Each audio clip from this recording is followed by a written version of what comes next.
Rummy sir বাবাই হচ্ছে dollar. কি শুনে আশ্চর্য হচ্ছেন?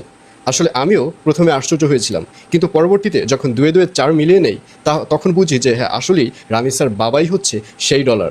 কারণ রামি স্যার বাবাকে যখন মোটা অঙ্কের টাকা দেওয়া হয়েছে, তখন রামি স্যার বাবার মুখে যখন হাসি ফুটেছে, তখনই আমি বুঝে নিয়েছি যে এই দেশে রামি স্যার বিচার হবে না, কখনোই এই দেশে রামি স্যার বিচার হবে না। আর ঠিক সেটাই ঘটলো। যখন আপনারা একটা জিনিস খেয়াল করেছেন, যখন এই সোহেল রানাকে প্রথম আদালতে নেওয়া হয়, তখন কিন্তু সোহেল রানা নিজ মুখে স্বীকারোক্তি গিয়েছে যে সে রামিসার সাথে বাজে কাজ করেছে এবং রামিসাকে ওইভাবে পৃথিবী থেকে নাই করে দিয়েছে। সোহেল রানা কিন্তু নিজের মুখে স্বীকার করেছে, তখন কিন্তু কোনো ডলার ফলার আসেনি।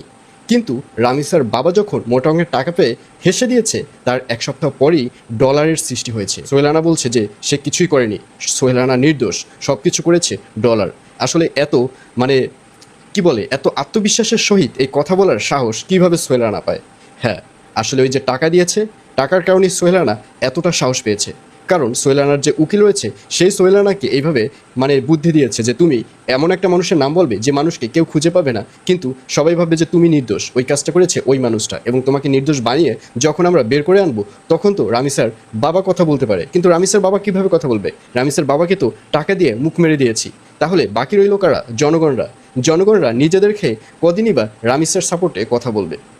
একটা সময় সাধারণ জনগণরাও অফ হয়ে যাবে। যখন দেখবে যে রামিসের বাবা চুপ হয়ে গেছে, তখন একটা সময় জনগণরাও চুপ হয়ে যাবে। আসলে এই প্ল্যান করেই মূলত সোহেল রানাকে জেল থেকে বের করা হবে। তো ভিউয়ার্স, ঘটনাটি শুনে আপনাদের অনুভূতি কি? আপনাদের কাছে কেমন লাগছে? এবং কারা কারা রামি স্যার হত্যার বিচার চান? অবশ্যই কমেন্টে লিখে পাঠান।